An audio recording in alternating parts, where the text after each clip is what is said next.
میرے عزیزوں، ہمیں اس معاشرے کی ضرورت ہے، اس معاشرے کی ضرورت۔ تلواریں اٹھتی ہیں ہر زمانے میں، ایک دوسرے میں گتھم گتھا ہوتے ہیں، لیکن رسول پاک صلی اللہ تعالیٰ علیہ وسلم ان تمام فسادات سے کبھی نہیں راضی ہوں گے، کبھی نہیں راضی ہوں گے۔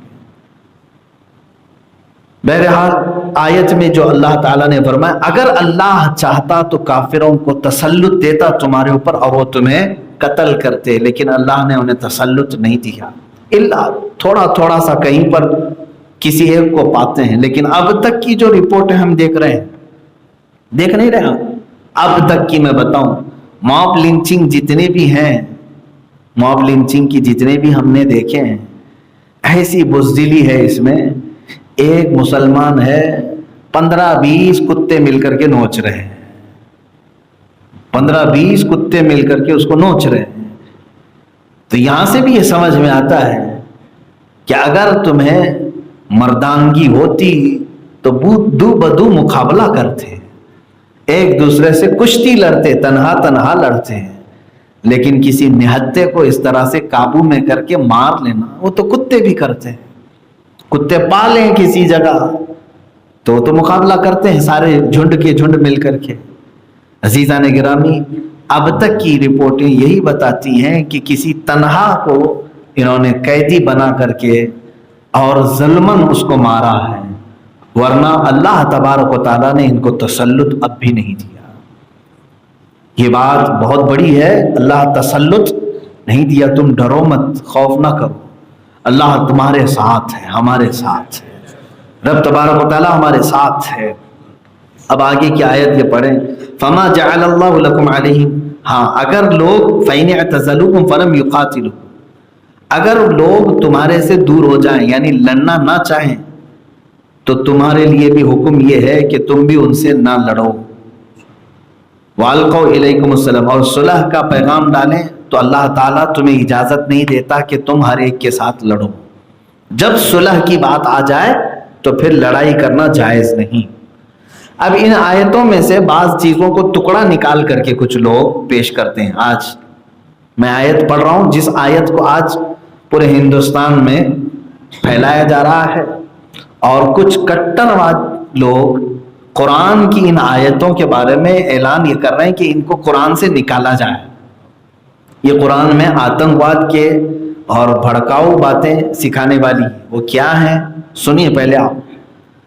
اللہ فرماتا ہے جو لوگ ایسے تمہارے دشمن ہیں، یہ سلطنت کی بات چل رہی ہے، صرف یہاں کی نہیں، سلطنت اسلامیہ جہاں پر موجود ہے، اس سلطنت کے جو دشمن ہوں گے، اللہ فرماتا ہے اگر وہ لوگ امن و امان کے ساتھ رہنا چاہیں، تمہارے ساتھ مقابلہ نہ کرنا چاہیں، تو تم صلح کرو ان کے ساتھ۔ قرآن کہتا ہے ان کے اوپر تلوار نہ اٹھانا، ان سے لڑنا نہیں، اگر انہوں نے صلح کی بات کی ہے۔ لیکن ساتھ میں رب تعالیٰ یہ فرماتا ہے اگر کوئی تم سے صلح نہ کرنا چاہے، توجہ، فَإِن لَّمْ يَعْتَزِلُوكُمْ، اگر وہ تم سے دور نہیں ہٹنا چاہتے، ہمیشہ تن کے کھڑے، وَيُلْقُوا إِلَيْكُمُ السَّلَامَ، اور صلح کی گردن نہ ڈالے، یعنی صلح نہیں چاہتے ہو، دو چیزیں، وَيَكُفُّ أَيْدِيَهُمْ، اور اپنے ہاتھ مقابلہ کرنے سے نہیں روکتے ہیں، جب موقع ملے بم مارتے ہیں، جب موقع ملے تیر چلاتے ہیں، ان لوگوں کے متعلق اللہ کیا فرما رہا ہے، فَخُذُوهُمْ وَاقْتُلُوهُمْ، تو پھر ایسے لوگوں کو جہاں پاؤ پکڑو اور انہیں مارو۔ لیکن کٹنگ کتنی کی، فَخُذُوهُمْ وَاقْتُلُوهُمْ، اتنا ہی، اتنی کٹنگ کر کے پیش کرتے ہیں۔ دیکھو قرآن کہہ رہا ہے کافروں کو جہاں پاؤ مار ڈالو۔ ارے اگر یہی حکم پر ہم عمل کیے ہوتے تو 700 سال ہم یہاں ہندوستان میں حکومت کر چکے۔ اس حکم پر اگر تم جیسا کہہ رہے ہو عمل کر لیے ہوتے تو کوئی چوڑا بھی باقی نہیں رہتا نا۔ اس کا مطلب یہ نہیں ہے، قرآن یہ نہیں کہہ رہا ہے کہ جہاں کسی کافر کو پاؤ اور قتل کر دو، ہرگز نہیں۔ جو سلطنت اسلامیہ کے اگینسٹ آیا اور جو صلح نہیں کرنا چاہتا ہے اور اینی ٹائم تمہارے اوپر حملہ کرنے کے لیے کھڑا رہتا ہے، یہ تین چیزیں جس کے اندر ہیں، اس کے لیے قرآن کا حکم ہے کہ تم اسے پاؤ گے تو مارو۔ میرے عزیزو، یہ کون سا نیا حکم تمہیں لگ رہا ہے؟ میں پوچھتا ہوں بارڈر پر کھڑے ہوئے ہمارے فوجیوں سے، بارڈر پر کھڑے ہوئے فوجیوں سے، سامنے دشمن ہے تمہارے، وہ صلح نہیں چاہتا ہے اور بندوق تانے ہوئے کھڑا ہے کہ تم اگر ابھی نظر آؤ گے تو اڑا دے گا، مار ڈالے گا، ایسے دشمن کے بارے میں ہماری حکومت کیا آرڈر دے گی؟ کیا آرڈر دے گی؟ نہیں امن کی بات کرو اس کے ساتھ، نہیں ہماری حکومت یہ آرڈر دے گی کہ اگر اس کو پالو تو اس کو تم پہلے اڑاؤ، کیونکہ اگر تم نہیں مارو گے تو وہ تمہیں مار دے گا، یہی حکم ہے۔ اب میرے عزیزوں، ان کٹرواد لوگوں کو یہ سمجھانے کی ضرورت ہے، قرآن کی آیتیں اس طرح سے کٹنگ کر کے نہ پیش کرو، پورا آگے پیچھے کا بھی پیش کرو۔ ہاں یہ کافروں کی عادتیں ہیں، اس طرح کی کٹنگ کر کے پیش کرتے ہیں، فخذوا مقتلوا، ان کو پکڑو اور قتل کر دو، ایسا نہیں ہے۔ اور اسی سے لگے میں یہ بھی کہہ دیتا ہوں کہ ہماری تقریروں کو بھی کٹنگ کر کے مت پیش کرو، جو ہے آگے پیچھے کی پوری بات پیش کرو، چھوٹی سی بات پیش کر دینا اور پھر لوگوں کو گمراہ کرنا، یہ بھی ایک خیانت ہے میرے سے، خیانت ہے۔ کسی ویڈیو کو بھی پیش کرنا ہے تو پوری پیش کرو، میوٹ کر کے کٹنگ کر کے مت پیش کرو، اس لیے کہ سامنے والے کے ذہن میں آپ پوری بات ڈالو امانت کے ساتھ۔ اس طرح کی حرکتوں سے جو ہے بہت سارے لوگوں کے ذہن خراب ہوتے ہیں اور وہ بدگمان ہوتے ہیں، ان بدگمانیوں کا گناہ تمہارے اوپر ہے۔ مثال کے طور پر قرآن میں ایک بات آئی ہے، یا ایھا الذین آمنوا لا تقربوا الصلاۃ وانتم سکارا، پوری آیت میں نے پڑھ دی، ترجمہ کرتا ہوں، یا ایھا الذین آمنوا لا تقربوا الصلاۃ، یہیں تک کا ترجمہ کرتا ہوں، اے ایمان والو نماز کے قریب مت جانا، اے ایمان والو نماز کے قریب مت جانا، معاذ اللہ۔ یہاں تک اگر روک کر کے کسی نے اتنا ہی کٹ کر دیا آیت، آپ کہیں سے بھی ترجمہ کرا لیں، ہاں، اور پروفیشنل جو ٹرانسلیٹر ہے اس سے بھی ترجمہ کرا لو، جو ٹرانسلیٹ کر کے دے گا اس سے ٹرانسلیشن کرا کے بھی دیکھ لو، یہی ترجمہ آئے گا، اے ایمان والو نماز کے قریب مت جاؤ۔ اب اتنا پیش کر کے کوئی ہنگامہ مچا دے گا، قرآن کی آیت آ گئی ہے، قرآن کی آیت آ گئی، نماز کے قریب نہیں جانا۔ وہ 2 نمبر پیر کو اگر مل جائے تو وہ تو بہت بڑی بات ہے اس کے لیے۔ ہاں جعلی پیروں کو اگر یہ بات مل گئی تو ان کے لیے تو وارے نیارے ہو گئے، ویسی نماز سے بھاگنا چاہتے ہیں۔ تصور کی نماز والوں کو اتنی آیت کا اگر مل جائے، میرے عزیز ہے کیا یہ حقیقت؟ آگے کا ٹکڑا کیوں نہیں پڑھ رہے؟ وَأَنْتُمْ سُكَارَى، ساتھ میں ہے یہ، اے ایمان والو نماز کے قریب مت جانا جب تم نشے کی حالت میں ہو، یہ ہے جب نشے کی حالت میں ہو تو نماز کے قریب نہ جانا۔ اب وہ نشے کی حالت کو ہٹا دیے اور تم خالی جتنے مطلب کی بات ہے اتنا پیش کر دیا، اے ایمان والو نماز سے قریب مت جاؤ، معاذ اللہ رب العالمین۔ ایسی کٹنگ جائز نہیں ہے، اچھی کٹنگ کرنی چاہیے۔ بہرحال اب یہاں پر ہندوستان میں بھی ابھی جو معاملات چل رہے ہیں، ہندو سوامی پنڈت وہ کچھ اپنے ماننے والوں کو بھی اس طرح کی باتیں بتاتے ہیں، تو میرا ان کو ایک میسج ہے کہ وہ قرآن کو پوری طرح سے پڑھیں، اور جس کو دعوت دے رہے ہیں اس کو بھی کہیں کہ پورا آگے پیچھے کا پڑھ لیں، آگے پیچھے کا پڑھ لیں۔ اس طرح کی بات اگر کوئی نہ سمجھ کر کے بھی کہہ دے، جیسے کہ پچھلے زمانے میں ایک بادشاہ تھا، اس نے ایک عالم کو بلایا اور کہا قرآن کہتا ہے کہ جہاں کہیں کافروں کو پاؤ قتل کر دو، کیا یہ بات صحیح ہے؟ تو وہ چھوٹے مولوی صاحب تھے، انہوں نے کہا ہاں صحیح ہے، جہاں پائیں گے ہم قتل کر دیں گے۔ تو بادشاہ نے کہا آج تو میرا تسلط ہے آج، کہا ہاں اگر ہمارا آ جائے تو ہم قتل کریں گے سب کو۔ وہ مولوی صاحب نے اسی بات کہی تو بادشاہ نے کہا اٹھاؤ تلوار اور مارو سب، یہ جہاں جہاں ملے مسلمان قتل کرو۔ اس نے آرڈر دے دیا کہ مولوی صاحب کی ایک خطا، ایک غلطی تھی، انہوں نے کہا اگر ہماری حکومت آ گئی تو ہم ماریں گے، ایسا حکم نہیں ہے میرے عزیزوں۔ تو جب انہوں نے ایسا جواب دیا تو بادشاہ مسلمانوں کا قتل شروع کر دیا، تقریباً 8 یا 10 ہزار لوگ قتل ہو گئے۔ تو جو ذمہ دار بڑے تھے علماء، انہوں نے پوچھا یہ ہو کیا رہا ہے، بادشاہ کو کیا پاگل پن سوار ہو گیا، کیوں ایسا، اچھا تو تھا؟ کہا نہیں، اس نے ایک مولوی صاحب سے مسئلہ پوچھا کہ قرآن کہتا ہے جہاں کافروں کو پاؤ قتل کر دو، کیا یہ صحیح ہے؟ تو مولوی صاحب نے کہا ہاں صحیح ہے، جہاں ہم پائیں گے قتل کریں گے۔ بادشاہ نے ان سے پوچھا پھر ابھی کیوں نہیں کرتے؟ کہا ابھی ہماری حکومت نہیں، جب آئے گی تب کریں گے۔ تو اسی بات پر بادشاہ برہم ہو کر کے سارے لوگوں کو پہلے ہی سے قتل کر رہا ہے۔ تب وہ ایک عالم ربانی، بڑے عالم دین تھے، وہ آئے بادشاہ کے پاس، کہا میں آپ سے بات کرنا چاہتا ہوں۔ کہا کیا بات ہے؟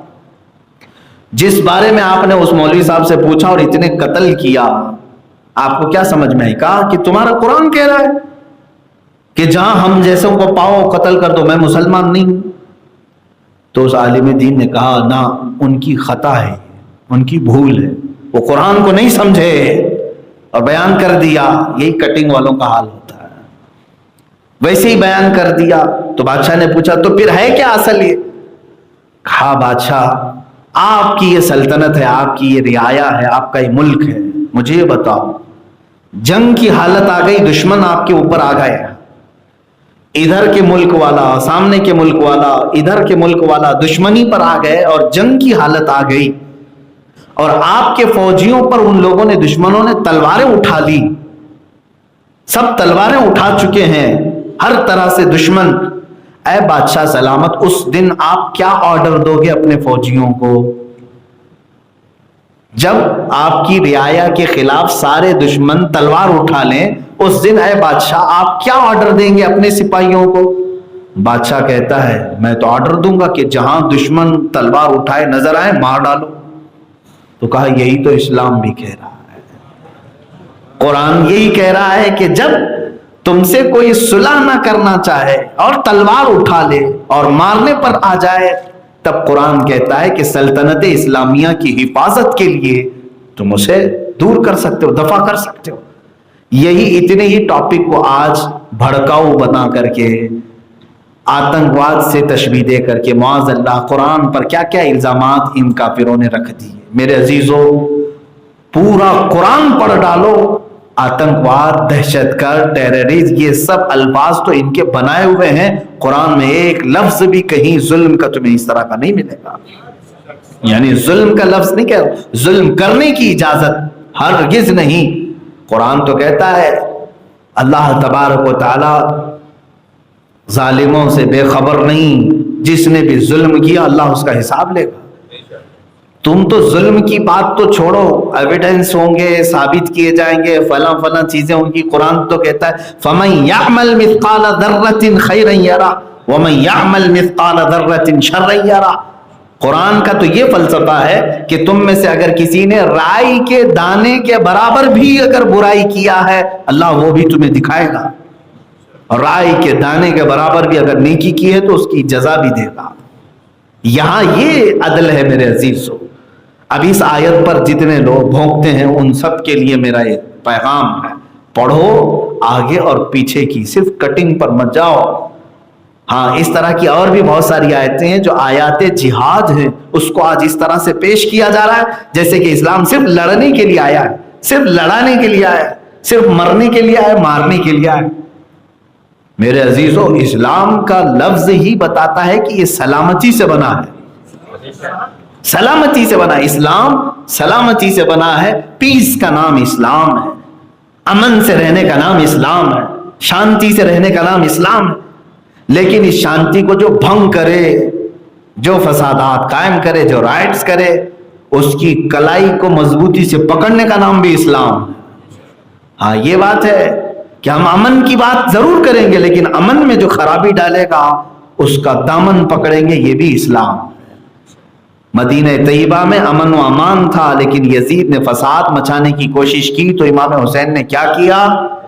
باہر نکلے اور اس کی کلائی کو پکڑنے کی آپ نے پوری امت کو دعوت دیا، پوری امت کو پیغام دیا کہ جو ظالم ظلم کرے امت میں، پھر اس کے ساتھ ہم دو بدو ہوں گے، مقابلہ کریں گے۔ یہ آیات بینات تھیں اور ان کی بعض کے مفاہیم تھے، بعض کی تفسیر تھی۔ اللہ تبارک و تعالیٰ یہاں پر ایک بات یہ بھی فرماتا ہے کہ جو تم سے صلح کر لیں اور امن چاہیں تو پھر ان کے ساتھ لڑائی نہ کرو، ان کے ساتھ مقابلہ نہ کرو۔ مثال کے طور پر آپ بھی یہاں ہندوستان میں رہتے ہیں، امن سے رہنے کا حکم اسلام نے دیا ہے۔ بہت سارے ہندو ایسے ہیں جو ہمارے ساتھ دوستی کرتے ہیں، ہمارے ساتھ تجارت کرتے ہیں، ہمارے ساتھ اٹھنا بیٹھنا، ہمارے پڑوسی ہوتے ہیں، گھروں میں آنا جانا ہے لوگوں کے۔ کرسچن ہیں، بہت سارے دوسرے مذاہب کے لوگ بھی۔ میرے عزیزو، اسلام اس طرح نہیں ہے، بلکہ جو تمہارے ہاں جانی دشمن ہو اس سے تو تمہیں بچائے گا نا اسلام۔ باقی جو تمہارا جانی دشمن نہیں ہے، جو تمہارے ساتھ امن چاہتا ہے، قرآن کہتا ہے فما جعل اللہ لکم علیہم سبیلا، اللہ ایسوں پر مارنے کے لیے تمہیں ذرا برابر بھی راستہ نہیں دیتا جو امن کے ساتھ رہنا چاہے۔ حتیٰ کہ میں آپ کو بتا دوں، حضور صلی اللہ تعالیٰ علیہ وسلم کی ایک حدیث اگر آپ سنیں حیرت ہوگی آپ کو، شاید سنا ہوگا آپ نے۔ کوئی اگر ہندو، کوئی کرسچن، کوئی یہودی یا کسی بھی ریلیجن کا ماننے والا اسلامی کنٹری میں آیا، اسلامی ملک میں آیا اور شرن لے کر کے رہنا چاہتا ہے، یہی ہے نا شرن، ہاں NRC اور CAA لانے والے بھی سنیں اس چیز کو۔ اگر کوئی دوسرے مذہب والا اسلامک ملک میں آیا، اس کو کہتے ہیں ذمی، امن لے کر کے رہنا چاہتا ہے، امن لے کر کے، وہ ٹیکس ادا کرتا ہے اسلام میں، وہاں کے ملک کا ٹیکس بھرتا ہے۔ آپ سنو اس کے متعلق حدیث کیا ہے۔ حضور اکرم صلی اللہ تعالیٰ علیہ وسلم فرماتے ہیں ایسے ذمی کافر پر کوئی ہاتھ نہ اٹھائے، اگرچہ وہ کافر ہے لیکن تمہارے ملک میں رہ رہا ہے، امن کے ساتھ رہ رہا ہے۔ تو فرمایا رسول کریم صلی اللہ تعالیٰ علیہ وسلم نے، ذمی کے ساتھ اگر کسی نے ظلم کیا تو گویا کہ اس نے میرے ساتھ ظلم کیا۔ اتنی بڑی بات، اتنی بڑی بات کہ دھوکہ دینا، اس لیے کہ وہ حضور صلی اللہ تعالیٰ علیہ وسلم کے دین اور اسلام کی اس مقدس ملک میں امن سے رہ رہا ہے، اس لیے کہ وہ حضور کو امن والا دیکھ کر کے رہ رہا ہے۔ تم نے اگر اس کے ساتھ دھوکہ دڑی کی تو گویا کہ تم نے پورے اسلام کے ساتھ دھوکہ کیا ہے۔ ہمیں منع کیا گیا ہے کافروں کے ساتھ، چاہے وہ ہندو ہو، کرسچن ہو، سکھ ہو، عیسائی ہو، کوئی بھی ہو، امن کے ساتھ اگر رہتا ہے تم اس کے ساتھ چھیڑ چھاڑ نہیں کر سکتے، اس کے ساتھ ظلم زیادتی نہیں کر سکتے، اس کو برا بھلا نہیں کہہ سکتے۔ یہ تمام احکام جہاد جو بھی ہیں وہ آج ہمارے اوپر اس طرح تھوپ کر کے دنیا بتا رہی ہے کہ جیسے یہ صرف لڑنے کے لیے پیدا ہوئے ہیں، ہم صرف لڑنے کے لیے پیدا ہوئے ہیں۔ میرے عزیزو، ہم امن قائم کرنے کے لیے آئے، اسلام امن کی دعوت دینے کے لیے آیا ہے، لیکن جہاں فسادات ہوں گے وہاں سے فسادات کو ہم دور بھی کریں گے۔ اب اس کی مثال ایسی ہے، کسی ڈاکٹر کو آپ یہ کہیں گے یہ ہمیشہ چھری مارتا ہے، ہاں یہ ڈاکٹر جو ہے نا ہمیشہ چاقو مارتا ہے، یہ چاقو باز ڈاکٹر ہے، نہیں کہیں گے۔ کیوں؟ حالانکہ وہ چاقو مارتا ہے جب آپریشن کرتا ہے، جب پھوڑی ہو جائے تو اس کا جو بھی بلیڈ ہو، جو بھی لیزر ہو، اس سے نکالتا ہے، پھوڑی کو نکالتا ہے کہ نہیں نکالتا؟ لیکن اس کے اس کام کی وجہ سے اسے قاتل نہیں بولیں گے آپ، اس کو چاقو باز نہیں بولیں گے۔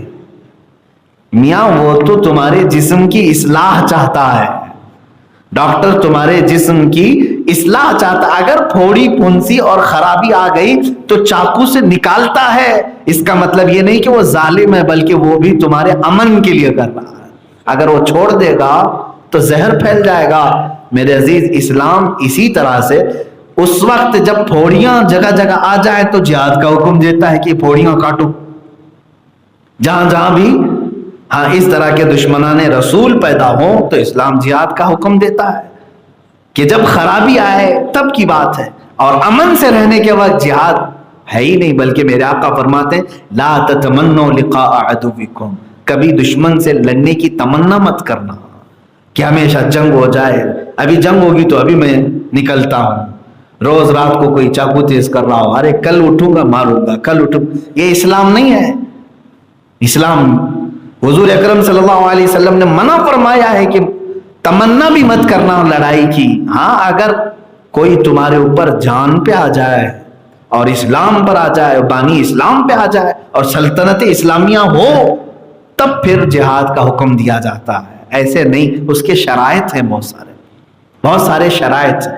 اپنے جسم پر بم باندھ کر کے اگر پاکستان کے کچھ لشکر طیبہ والے، جیش محمد والے اڑا دیتے ہوں اور اس کو جہاد کہتے ہوں، تو یہ جہاد ہے ہی نہیں۔ جہاد کو یہ ناپاک کرنے کی سازش ہے، جہاد اس کو کہتے ہیں۔ ارے ناحق بچوں کو اڑا دیا، عورتوں کو اڑا دیا، جہاد ایسا ہوتا ہے؟ اللہ کے نبی صلی اللہ تعالیٰ علیہ وسلم جب جہاد میں صحابہ کو بھیجتے بھی تھے تو یہ وصیت کرتے تھے کہ جس قوم میں تم جا رہے ہو وہاں کے درختوں کے پتے تک نہ اکھاڑنا، بچوں کو نہ چھونا، عورتوں کے ساتھ مقابلہ نہ کرنا، بوڑھوں کو نہ پکڑنا، جو تمہارے اوپر تلوار اٹھائے اسی کے ساتھ لڑائی کرنا۔ یہ جہاد کے احکام تھے، یہ نہیں کہ جس جگہ اتر گئے اور بم سے پورا خراب کر دیا، جو امریکہ بھی کر رہا ہے، یورپ بھی کر رہا ہے، سارے لوگ کر رہے ہیں۔ یہی اصل حقیقی آتنکواد ہے، وہی ٹیررزم کو پھیلا رہے ہیں۔ اللہ رب العزت ان کی دہشت گردی سے ہمیں بچائے۔ اب خلاصہ میری تفسیر کا یہی ہے کہ 2 آیتوں میں اللہ نے فرمایا کہ اللہ ان کو تمہارے اوپر تسلط نہیں دیتا، دشمنوں کو تمہارے اوپر تسلط نہیں دیتا اس وقت تک جب تک کہ تمہارے ہی اندر کا کوئی آدمی ان کا ساتھ نہ دے دے۔ یعنی مسلمان ہی مسلمان کو پکڑانے کی کوشش کرتا ہے۔ قرآن کی روح کے حساب سے اللہ تعالیٰ نے دوسروں کو تمہارے اوپر قبضہ اور اختیار نہیں دیا۔ دوسری چیز یہ ہے کہ جب وہ امن اور صلح کی بات کرے تو تمہیں لڑائی کرنے کا آرڈر، حکم نہیں دیا گیا۔ ہاں، جہاں حکم آیا ہے فَخُذُوهُمْ وَاقْتُلُوهُمْ، وہ صرف ان لوگوں کے لیے ہے جو تمہارے اوپر تلوار اٹھا لے، جو تمہارے دین پر اور تمہارے سلطنت اسلامیہ پر جو تلوار اٹھا لے، اسی کے لیے حکم آیا ہے۔ اتنی ہی باتیں ہیں، اب اللہ تعالی ہمیں اس پر عمل کی توفیق عطا فرمائے۔ لفظ جہاد کے متعلق اگر کوئی خرافات پھیلانے کی کوشش کرے تو وہ مجھ سے رابطہ کرے، مجھ سے وہ کانٹیکٹ کرے، میں اس کو اس کا مفہوم سمجھانے کی کوشش کروں گا انشاءاللہ العزیز۔ اور مسلمان اس لفظ کو استعمال کرنے سے گھبرائیں گی بھی نہیں، ڈریں گی بھی نہیں، اس لیے کہ ہم آتنکواد، دہشت گرد اور ٹیررزم والے لفظ جہاد کا استعمال نہیں کرتے، ہم رسول اللہ کے جہاد کا لفظ استعمال کرتے ہیں۔ میرے آقا صلی اللہ علیہ وسلم اور صحابہ نے جو کیا اس لفظ کو ہم استعمال کرتے ہیں کہ خرابی اور آتنک کے خلاف کھڑے ہونے کا نام جہاد ہے، ٹیررزم کے خلاف کھڑے ہونے کا نام جہاد ہے، فسادات کے خلاف کھڑے ہونے کا نام جہاد ہے۔ اللہ تعالیٰ اسی جہاد پر ہمیں قائم رکھے۔ رب تبارک و تعالیٰ کہنے سننے سے زیادہ عمل کی توفیق عطا فرمائے۔